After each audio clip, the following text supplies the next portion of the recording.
Hey guys, being in Cape Town now at this time of the year, July 2019, we saw an announcement about a week ago that they would deploy the army to certain heavily affected areas where there has been an escalation in violence, namely gang violence.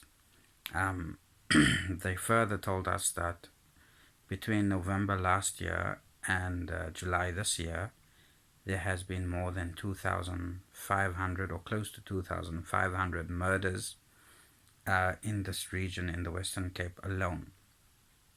And for this reason, um, they, decided to bring out the army. Further, that just last week, 11 people were killed in a day or over a day and a night. And it seemed to have been the catalyst for, you know, bringing in the army. Now, some interesting points I want to note, and that is people are asking, obviously, right around the world, why is there so much crime, gang violence and murders in South Africa in general and in the Western Cape in particular?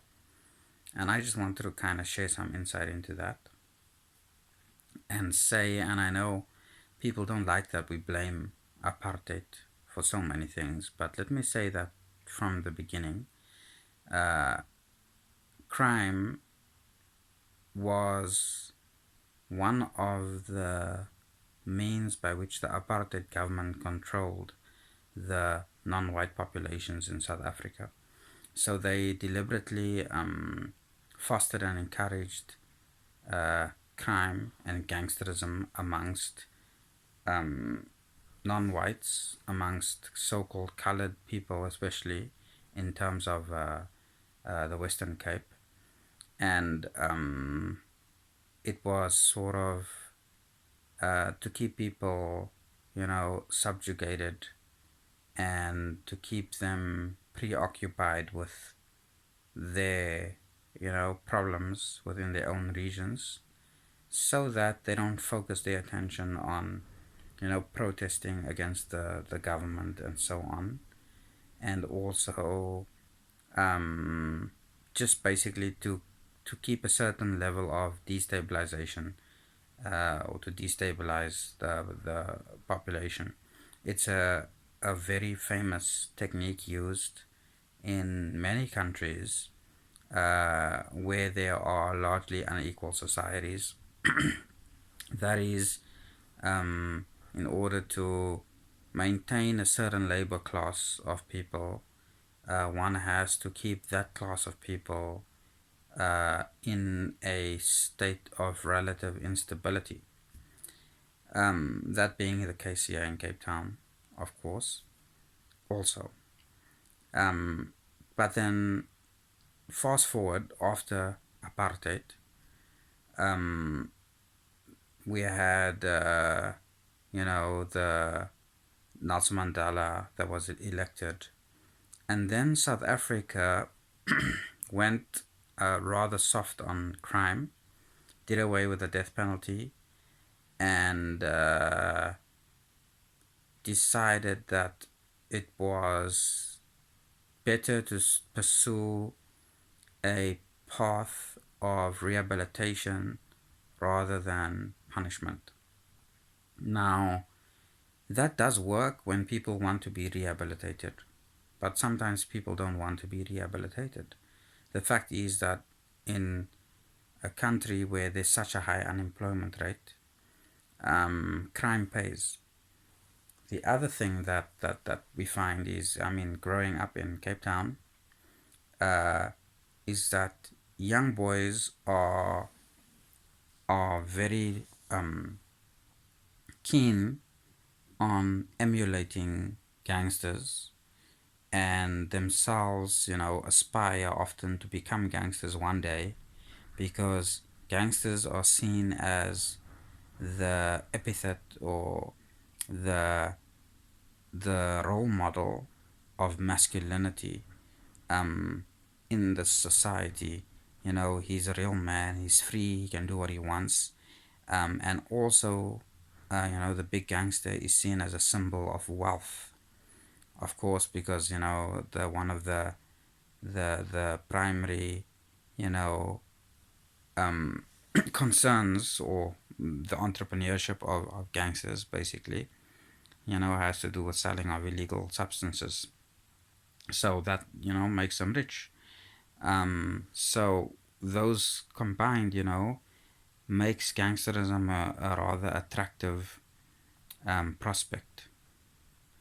Then, of course, in societies where gangsterism is rife, some people join gangs because they feel that by belonging to a gang they are safer, or they have the protection of a gang instead of being an individual in that society that can be picked on by either end, meaning the gang that's nearby in your neighborhood and the gang that's a little bit further down the road, because you're not sort of with anyone. So there's that aspect too. So there's the financial aspect, that is, belonging to a gang could increase your financial stability. You can't find a job. It also gives a false sense of safety. And aside from all those things, there is a certain amount of glorification in the society, of gangsters and crime, criminals. And because people, boast about being able to do things and getting away with it. And that's, another aspect of it. There is very little policing in these types of areas, and also they generally do get away with a lot. Gangsters get away with a lot in this country because the law post apartheid has become very soft on crime. And there are reasons for that also. One of them being because during apartheid, we know that crime was deliberately fostered amongst the previously underprivileged peoples. Prosecuting them as criminals would seem criminal within itself, and so it took a sort of softer approach. So there's no silver bullet, when it comes to this problem. There's a lot of social dynamics and things that come together that helps to foster this type of culture of gangsterism, and it is a culture, really. One of the other aspects, that drive people towards gangsterism is also the lack of male role models, positive male role models, who are both respectable, hardworking, decent, and also perceived to be real men. And also perceived to be real men. Because, ironically, such men are often seen as beta males, or men who do not hold clout, or are not in charge of their households, or not in charge of their women, and not real men, so to say. And so not widely respected, glorified, admired in any particular way.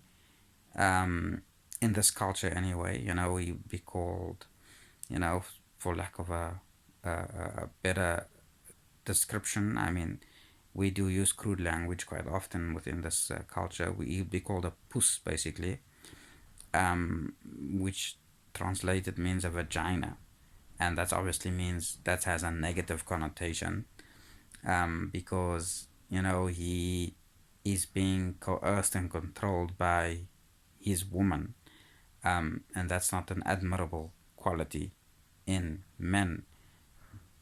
But it so happens that the more responsible, sort of hardworking men that try to stay away from crime, and they consider to be not brave, not manly, not so. There is this manly spin on gangsterism and glorification of crime and criminal activities within men. So, I mean, how do we combat this problem of gangsterism in South Africa? And what has that got to do with the deployment of the army? Firstly, let me say that I find it a bit ironic that the army stated that they want to uh, utilize the element of surprise in these gang infested areas by coming on the media and saying that they will be deployed and making that public knowledge, because there goes your element of surprise. You basically gave these people, especially since there was a delay in the deployment also of the army, so we knew a week in advance basically that the army would be deployed, or a couple of days in advance, which means you gave all these people who run the drug trafficking, the trade, who have the illegal firearms, etc., to clean up house before you set boots on the ground. Uh, there goes your element of surprise. Congratulations. Okay. So basically, now the house has been cleaned, and you are there now as an army, keeping the area safe. And yes, your presence will keep the area safe, but for as long as you're present, you cannot be there permanently, because you are the South African National Defence Force, meaning your job is actually not to police within the country.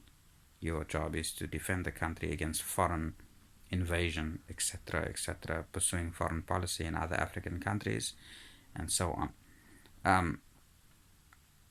But you just kind of defeated the purpose. In that sense, this mission is not a cleanup mission, in as much as it is a calming down mission, calm down the people, and to show that as a nation we are taking the problem seriously. And really, that's all we're doing. We're showing that we're taking the problem seriously, probably to appease our international audiences, to try to salvage what we have left of our tourism industry, which is a big industry here in the Western Cape, and to make sure that we don't lose profits, while at the same time not eradicating the problem. You're not going to shut down the big drug dealers. You're not going to shut down the drug trade. You're not going to shut down the illegal weapons smuggling, because you're probably not going to find anything.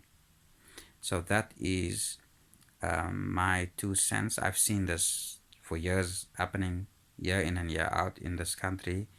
There is a symbiotic relationship between the current state of affairs and the balance of law.